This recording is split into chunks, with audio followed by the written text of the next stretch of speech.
do I always need to do follow-up in my role plays or cases? And if I do follow-up, how do I fit it in before the end of the case? I'm Dr. Arora from Arora Medical Education. We're literally on a flight right now. This is 10 minutes, so I'm stuck in the chair.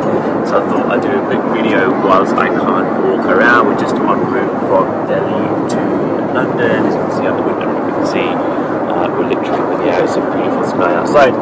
But this video is for anybody preparing for plab 2 or RCA or CSA or any kind of role-play based assessment.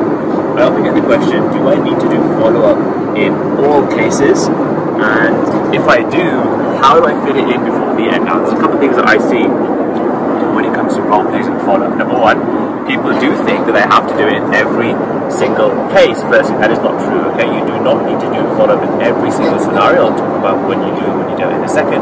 And secondly, the other thing that I see about follow-up is that people do one of two things. Number one, they get to the end of the case when there's like 10, 15 seconds to go, and they'll just throw it in. They'll just stop what they're saying, say, oh, by the way, I need to see you back in a week, or by the way, I'm going to see you back in 2 weeks, just to kind of tick the box.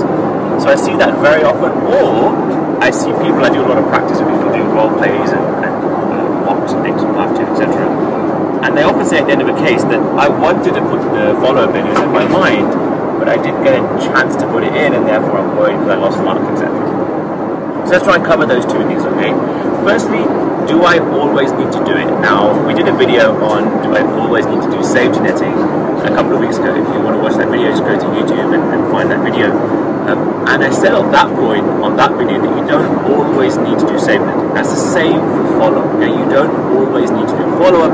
There are certain situations where, as a clinician, you're seeing somebody, you see their problem, you deal with their problem, and they go home. You don't need to see that person again, unless, of course, things get worse, and that's what safety netting is all about. So you don't always need to do follow-up. Of course, there are some situations where you do. If you're discharging someone with antibiotics, or you're discharging someone that is a new diagnosis that will need some kind of intervention in a few weeks, of course, that's when you put the follow-up in.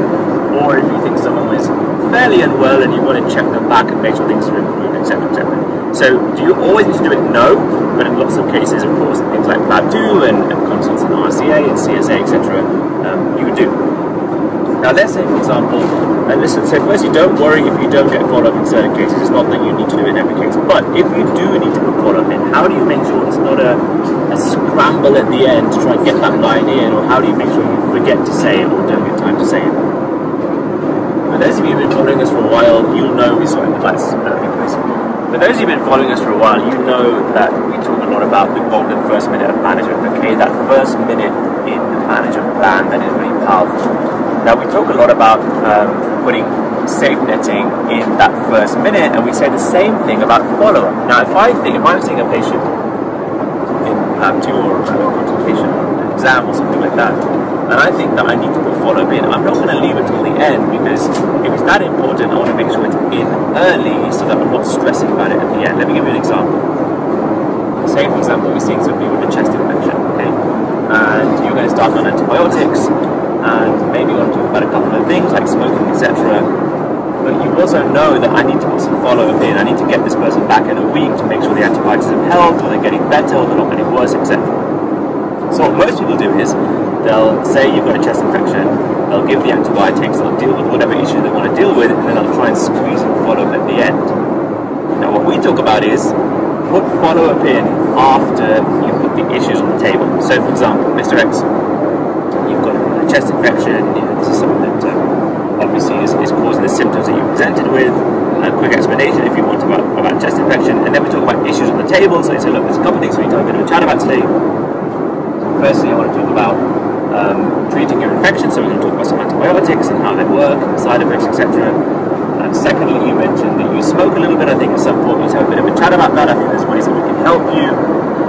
And thirdly, maybe you mentioned that you work in a dusty environment, and maybe some time off memos given the dust seems to be making you cough worse. So there's quite a few things to cover there. I want to get through as many as I can, but I do want to see you back in a week or so just to see how things are getting on, and perhaps we can talk about some of those things we don't get a chance to talk about today. But I think first and foremost, we should start with the antibiotics, and then you go and you start prescribing and talking about side effects, etc. And did you notice how, number one, I put the issues on the table, but number two, before I jumped into the main issue, I got my follow-up line in. Let me give you another example. You see a patient with diabetes, chronic diagnosis, okay? other things that you want to talk about with that patient with diabetes? I don't know, you want to talk about changing their medication, you want to talk about, sorry, All customers are requested to continue wearing their face masks immediately after consuming their meals. Thank you. You don't want to put your face mask, cannot do that after this video. So say you've got this chronic presentation of diabetes, okay, so the lifespan. And you've got a number of things you want to talk about. Diet, maybe, changing the medication, for example. Talking about, I don't know, a complication or worry, for example, of diabetes. And you know you want to see this lady back because you're going to be increasing her dose of anti-diabetic medication and you want to make sure you see her back in a week's time. Now, most people are going to try and squeeze that in at the end, but we talk about bringing it in before you jump into the treatment part. So, for example, Mrs. X, obviously your diabetes has worsened recently. I want to talk about a couple of things that I think are really important right now. Firstly, I want to increase one of your medications because your sugars are going up, and I think it's important that we increase one of your doses. I want to cover that in a bit of detail. Secondly, I just want to revisit the diet side of things. I think there's a couple of things that still we can do to improve the diet side of things that might improve diabetes, so I want to talk about that a little bit.